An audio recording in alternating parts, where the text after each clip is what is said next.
రంగంలో శతాబ్దాల గౌరవం, పట్టు పరంపరకు ప్రతీక, సంప్రదాయానికి శాశ్వత చిరునామా సఖీ.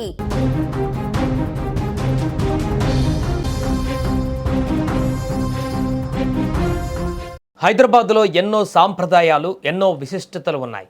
అందులో ప్రపంచ ప్రఖ్యాతిగాంచినది ప్రతి ఏటా మృగశిర కార్తె రోజున పంపిణీ చేసే చేప ప్రసాదం.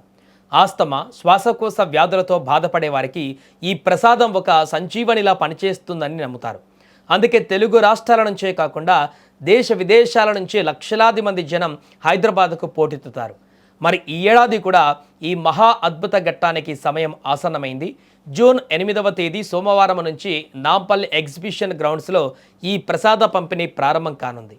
అసలు ఈ చేప ప్రసాదం వెనుక ఉన్న ఆ 179 ఏళ్ల సుదీర్ఘ చరిత్ర ఏంటి, ఈసారి ప్రభుత్వం ఎలాంటి ఏర్పాట్లు చేసింది, పూర్తి వివరాలు ఈ వీడియోలో చూద్దాం. ఆస్తమా బాధితులు ఎప్పుడెప్పుడా అని ఎదురు చూస్తున్న చేప ప్రసాదం పంపిణీకి సర్వం సిద్ధమైంది. జూన్ 8వ తేదీ సోమవారం రాత్రి 9 గంటల నుంచి నిర్వాహకులు ఈ చేప ప్రసాదాన్ని అందుబాటులోకి తీసుకురానున్నారు.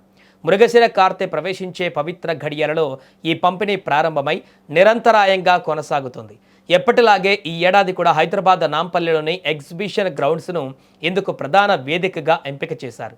ఈ భారీ కార్యక్రమం కోసం బత్తిని హరినాథ గౌడ్ కుటుంబ సభ్యులు, స్వచ్ఛంద సంస్థలు ముమ్మరంగా ఏర్పాట్లు చేస్తున్నాయి. ఈ చేప ప్రసాదం పంపిణీకి దాదాపు 179 ఏళ్ల సుదీర్ఘ చరిత్ర ఉంది. 1845వ సంవత్సరంలో ఒక సాధువు ఇచ్చిన రహస్య మూలికల ఫార్ములాతో బతిని వంశస్థులు ఈ ఉచిత ప్రసాద పంపిణీని ప్రారంభించారు.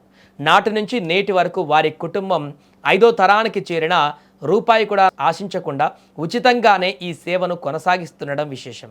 ఈ ప్రసాద తయారీలో వాడే నీటిని హైదరాబాద్ దూద్ బౌలిలోని వారి పూర్వీకుల ఇంట్లో ఉన్న పవిత్రమైన బావి నుంచి సేకరిస్తారు.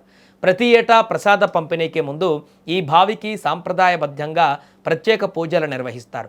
ఈ బావి నీటిలోనే ఆ రహస్య వనమూలికల ముద్దను తయారు చేయడం వీరి వంశ ఆనవాయితీ. ఇక చేప ప్రసాదం ఇచ్చే విధానం చాలా విలక్షణంగా ఉంటుంది.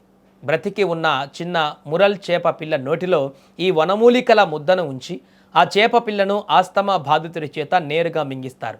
ఆ బ్రతికి ఉన్న చేప గొంతు కూడా లోపలికి వెళ్ళేటప్పుడు దాని రెక్కల శ్వాసనాళాలలో కఫాలాన్ని శుభ్రం చేస్తాయని, ఆ మూలికలు వ్యాధిని నయం చేస్తాయని భక్తుల నమ్మకం.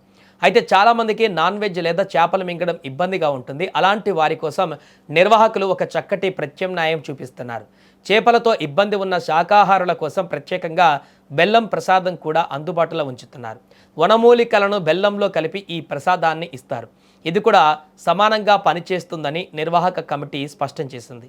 అందుకే చేపమందు కోసం దేశం నలుమూలల నుంచే కాకుండా విదేశాల నుంచి కూడా లక్షలాది మంది తరలి వచ్చే అంతటి భారీ కార్యక్రమం కావడంతో తెలంగాణ ప్రభుత్వం అత్యంత ప్రతిష్టాత్మకంగా తీసుకుంది. భక్తులకు ఎలాంటి ఆటంకాలు, ఇబ్బందులు కలగకుండా అన్ని ముందస్తు చర్యలు చేపట్టింది. స్వయంగా హైదరాబాద్ ఇన్ఛార్జి మంత్రి పొన్నం ప్రభాకర్ స్వయంగా రంగంలోకి దిగి అధికారులతో కలిసి నాంపల్లి ఎగ్జిబిషన్ గ్రౌండ్లో శరవేగంగా జరుగుతున్న ఏర్పాట్లను పరిశీలించారు. క్యూ లైన్లు, తాగునీటి సదుపాయం, ఆర్టీసీ బస్సుల లభ్యత, పోలీసు బందోబస్తు మరియు ఉచిత వైద్య శిబిరాలపైన అధికారులకు కీలక ఆదేశాలు జారీ చేశారు. వచ్చే భక్తులకు ఎలాంటి ఇబ్బంది లేకుండా చూడడమే ప్రభుత్వ లక్ష్యమని ఆయన స్పష్టం చేశారు. ఈ కార్యక్రమం సుమారుగా నేను నాగనాథ్ మార్చెట్టి టీఎస్ బస్సు కేంద్ర అధ్యక్షులు సుమారుగా లేదంటే 30-40-50 సంవత్సరాలు అవుతా ఉంది. ఎప్పటి నుంచి మన హైదరాబాద్లో ఈ కార్యక్రమం మొదలైంది, అప్పటి నుంచి ఈ కార్యక్రమం నేను మొదలు పెట్టాను. ఒకరోజు ముందే కదా నేను అందరికీ కదా ఈ భోజనాలు ఏర్పాటు చేస్తాను. నేను అనేది చాలా తప్పు, కానీ నేను అనుకుంటున్నాను నేనని, కానీ చాలా తప్పు. ఆ భగవంతుడు ఇస్తేనే నేను చేయొచ్చు కదా అందరికీ కదా. పాపం ఎక్కడెక్కడి నుంచి వస్తారు, వాళ్ళందరితో వచ్చిన వాళ్ళతో కదా టెండర్స్ వస్తారు, కొంత బంధువులు వచ్చేస్తారు, వాళ్ళకందరికీ కదా భోజనాలు ఇబ్బంది అవుతుందని, ఆ ఇబ్బంది కావద్దనేది కదా నేను ఇవన్నీ భోజనాలు ఏర్పాటు చేస్తాను.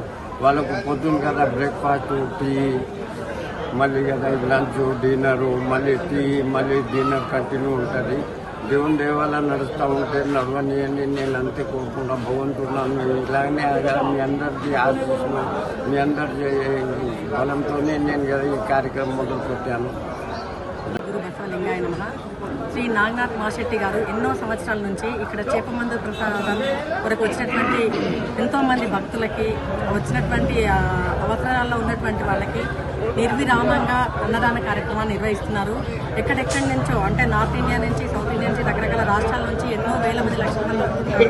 వాళ్ళందరికీ చక్కగా రుచికరమైనటువంటి ఆరోగ్యకరమైనటువంటి ఆహారాన్ని ఎంతో చక్కగా అందిస్తున్నారు. వారికి ఆ బసవేశ్వరుడు, ఆ పరమేశ్వరుడు సకల ఐశ్వర్యాలు, ఆయుర ఆరోగ్యేశ్వరులు ఇవ్వాలని కోరుతున్నాను.